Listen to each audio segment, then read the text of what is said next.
Hi guys, welcome to my YouTube channel. So ngayon guys, may panibago na naman akong i-share sa inyo na video o ipapakita. So sa video ito guys, ipapakita ko lang sa inyo kung kayo po ba is naloko sa Facebook o na-scam sa Facebook. Tapos yung tao na nang scam sa inyo, gusto niyo i-report sa Facebook. Ngayon, ipapakita ko po sa inyo kung paano tayo mag-report ng manluloko na tao sa Facebook. Paano natin i-report para yung tao na yon is mabigyan ng parusa ni Facebook o ma-blacklist po yung tao na yon ni Facebook. Si Facebook na po magbahala bigyan ng parusa ng tao na yon. So ngayon i-report natin sa Facebook. So ngayon ipapakita ko sa inyo kung paano kung kayo is naloko sa Facebook. So, ngayon guys, punta lang tayo sa messenger natin.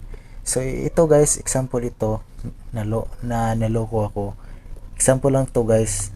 Itong tao na to is friends ko lang sa Facebook.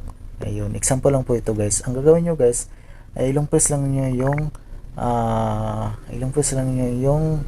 ano nyo guys, ilong press lang yung chat niya. Kasi yung chat niya guys is yun yung nagpapa proof na yun yung proof na naloko kayo o in-scam kayo. Ilang press lang niya yan guys, ilang press lang yan, tapos i-click nyo itong more sa pinakagilid, yung dot, i-click nyo yan, tapos i-click nyo ang report. Ayun, tapos dito guys, select a problem to report. May nakalagay dyan, select a problem to report.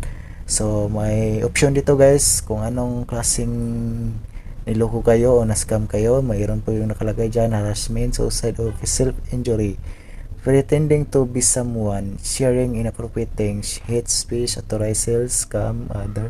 Ayun, so ang gagawin ninyo guys, so i-report natin yung tao na yon, i-click natin ang other. Ayun, so ang gagawin natin, technical issue na lang o hack. Ayan, i-click nyo ang hack. So pag na-click nyo ang hack guys, click nyo ang submit report. Pag click nyo ang submit report guys, automatic na yun, yung tao na yung message ng tao na yun is makikita ni Facebook kasi ni-report mo. Ayun, yun ang po ang gagawin nyo guys kung kayo po is naloko sa Facebook o na-scam, tapos gusto nyo i-report sa Facebook, gusto nyo ma-report yung messenger nga, at yun ang po ang gagawin nyo paano mag-report sa messenger o Facebook. At dito lang po gagawin, dito lang po natatapos itong video guys, at thank you for watching.